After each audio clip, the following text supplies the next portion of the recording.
نحمده ونصلي على رسوله الكريم أما بعد فأعوذ بالله من الشيطان الرجيم بسم الله الرحمن الرحیم. د ازموینې د ګروپ محترمو ګډونوالو السلام علیکم ورحمة الله وبرکاتو. په دې هیله چې ټولې خویندې به ښه اوسئ. محترمو زموږ د نن ورځې درس دی خورې دغه ستا الګو ده یا نمونه چې ورته وایو. وایي هېڅکله چې دې دوه ښځې یو شان نه دي.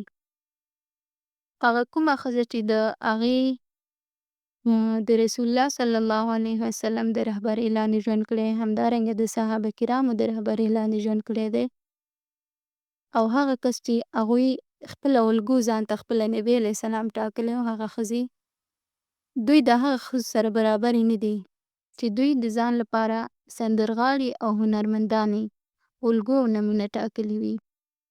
همدارنګه کومې ښځې چې دوی خپل لباس یې د شریعت برابر کړی وي، هم په کور کې هم د کور نه بیرون ښه سمسه حجاب کوي، او کومې ښځې چې په زینت او فیشن کې له کور نه وځي او فتنه یې رامنځته کړي، یعنې هم خپله په فتنه کې اخته او هم نور خلک فتنې ته مایله کوي، نو دا دواړه ښځې چې دي برابر نه دي.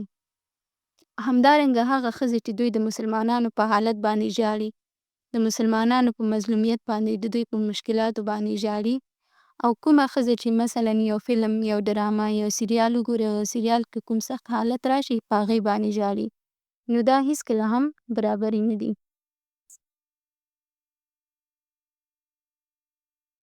هرې مسلمانې خور ته پکار دی چې هغه د آسیې بیبي نه ارامښت زده کړي، صبر او حوصله ترې زده کړي.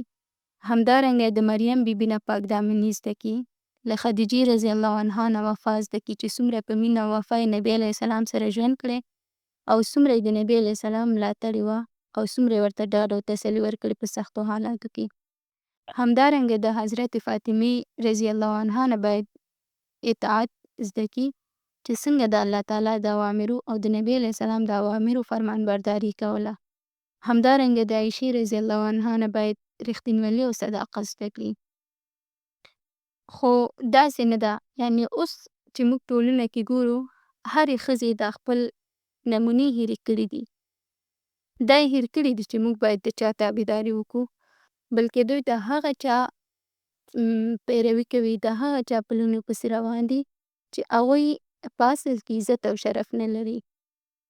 نبي علیه السلام فرمایلي دي وایي لتتبعن سنن من کان قبلکم شبرا و شبرا ذراعا بذراع حتی لو دخلوا جحر ضب تبعتموهم. وایي تاسو به حتما د مخکینیو کسانو، یعنې هغه کوم چې یهود او نصارا او اهل کتاب دي، وایي د دوی به لیش په لیش او همدارنګه ذراع په ذراع یا ګز چې ورته وایي په عامه لهجه کې، دومره پیروي به یې تاسو کوئ، تر دې چې وایي که چېرته دوی د یو تمساح په سوري کې هم ننوځي نو تاسو به هم له دوی سره ننوځئ، د دوی تابعداري به وکئ. یعنې دا حدیث چې دی دا همدغې نن زمانې د مسلمانانو په اړه دی چې هغه خپل پیغمبر، صحابه کرام، صحابیات، همدارنګه نور په دین کې چې کوم غازیان وو هغه هر څه هېر کړي دي، مګر د چا پیروي کوي؟ د یهودو او اهل کتاب او نصاراو. نو زموږ لپاره چې باید څوک الګو اوسي هغه دوی کسان نه دي. زموږ لپاره چې دی خدیجه بیبي یو الګو، یو نمونه ده د دین چې دې خپله ټوله شتمني، کوم دارایي چې لرله، کوم مال چې لرل، د نبي علیه السلام دعوت لپاره چې دی شی کړی او دوی ځانګړی کړی و او ټول یې د دې نه قربان. او همدارنګه په هر مشکل چې کوم مصیبت چې په نبي علیه السلام باندې راتله نو دوی به ورته ډاډ او حوصله ورکوله. زموږ لپاره بله نمونه چې ده هغه عایشه رضی الله عنها ده. هغه څوک چې 2210 حدیثونه یې حفظ کړي وو. همدارنګه د نبي علیه السلام د وفات نه وروسته چې په کومه مسله کې به صحابه کرامو ته کوم مشکل پیدا شو نو د عایشې بیبي نه به یې فتوا غوښتله، او هغه مېرمن ده چې نبي علیه السلام د دې په غېږ کې ساه ورکړې وه. همدارنګه د دین بله نمونه او الګو چې دا زموږ لپاره فاطمه رضی الله عنها ده. هغه څوک چې په جنت کې به د جنت د ښځو سرداره وي. او دا هغه مېرمن وه چې د ډېر عفت او پاکدامني له سببه، د ډېر حیا له سبب نه یې داسې وصیت وکړه چې زما جنازه د شپې وکئ. ځکه چې وایي زما په جنازه باندې د کوم نامحرم کس نظر ونه لګېږي. نو محترمو خویندو، له تاسو ټولو نه دا غوښتنه لرم چې په خپل ژوند کې ځان لپاره داسې یو نمونه وټاکئ چې هغه تاسو د دین په لاره کې روان کړي. که موږ یې دلته مثالونه ویل، حضرت عایشه رضی الله عنها، حضرت خدیجه رضی الله عنها، فاطمه بیبي، همداسې نورې د هغوی سیرت مطالعه کړئ او ویې ګورئ چې دوی په خپل ژوند کې څه کارونه کړي دي چې تر نن ورځې د دوی نومونه ژوندي دي او له دې وروسته به هم ژوندي اوسي. نو الله تعالی دې موږ ته د دې توفیق راکړي چې په ژوند کې د یو ښه شخص پیروي وکړو او په سمه لار روان شو.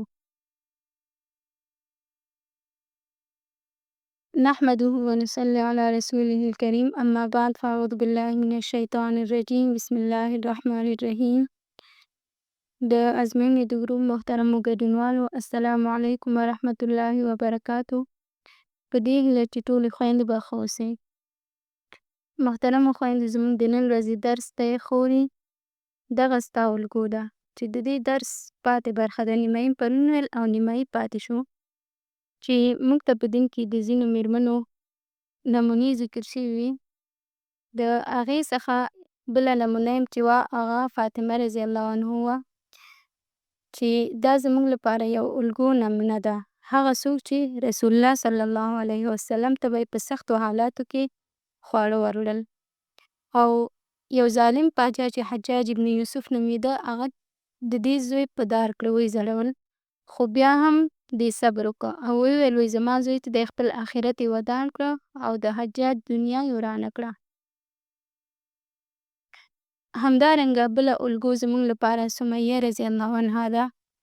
هغه څوک ده چې د مکې مشرکانو به دې ته اوسپنیزه زرې اخیستله، د مکې هغه ګرم او تود لمر ته به یې ودروله تر څو چې دا د خپلې عقیدې نه تېره شي، خو هېڅکله هم دا د خپلې عقیدې نه تېره نه شوه او هر څومره سختۍ چې په دې راغلې، هغه یې د دې خپل دین لپاره وګاللې. همدارنګه بله الګو زموږ لپاره ام شریک ده. هغه مېرمنه چې د مکې مشرکینو 3 شپې او ورځې دې ته ډوډۍ نه ورکوله، په دې خاطر چې د اسلام قبول کړی او دا د خپلې عقیدې نه تېرېدله، په خپل دین کلکه ولاړه وه. همدارنګه زموږ لپاره بله الګو چې ده هغه صفیه رضی الله عنها ده. هغه مېرمنه ده چې د احد په غزا کې مسلمانانو ته اوبه ورکولې، خو کله چې په دې حالت کې متوجه شوه چې په نبي علیه السلام باندې دا دښمنان دا اراده لري چې حمله پرې وکړي، نو لاړه او د نبي علیه السلام نه یې په ډېر همت او مېړانې سره دفاع وکړه. همدارنګه کله به چې مسلمانان خواره شو، یعنې د جنګ نه به تلل، نو دې به بېرته مبارزې ته رابلل. بله الګو زموږ لپاره چې ده هغه ام عطیه ده. هغه مېرمنه ده چې په 7 غزاګانو کې د نبي علیه السلام سره یو ځای وه، شرکت یې ورکې کړی و. دې به د مجاهدینو لپاره به خواړه چمتو کول او کوم څوک چې به زخمي کېدل د هغې درملنه به یې کوله. همدارنګه بله الګو زموږ لپاره ام عماره ده.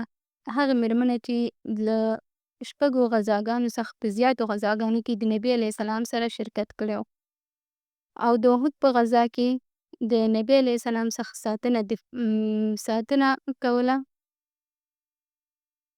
او د یمامه په غزا کې د دې لاس چې و بیا د دښمنانو لخوا پرې شو. نو دا زموږ لپاره یو الګو نمونه ده چې د اسلام لپاره یې دومره قربانۍ ورکړي.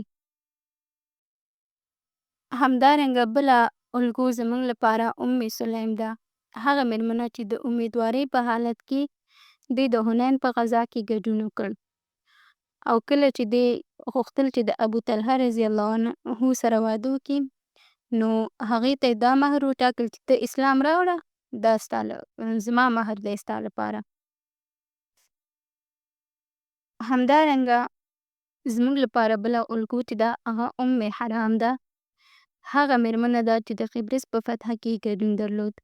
همدارنګه له رسول الله صلی الله علیه وسلم څخه یې غوښتنه کړې وه چې تر څو دا غزوة البحر ته لاړه شي او دعا یې ورته وکړه نبي علیه السلام، او بیا چې دی هملته شهیده شوه. بله الګو زموږ لپاره خنسا ده. هغه مېرمنه چې 4 زامن یې قادسیې ته واستول د جنګ لپاره، او وصیت یې وکړ وی چې تر څو زما دا 4 زامن د الله تعالی په لاره کې قرباني نه شي، نو ژوندي دې نه راګرځي. کله چې د دې خپلو 4 زامنو د شهادت نه خبره شوه، نو د الله تعالی شکر یې ادا کړ. نو دغه مېرمنې دي چې زموږ او ستاسو لپاره په دین کې نمونې پاتې شوي دي، چې موږ باید د دوی پیروي وکړو، د دوی نه زده کړه وکړو، د دوی نه زده کړو چې څنګه باید خپل ایمان او عقیده وساتو، او څنګه په مېړانه د خپل ځان، د خپل اسلام، د خپل عقیدې نه دفاع وکړو. الله تعالی دې موږ او تاسو ته د عمل کولو توفیق راکړي.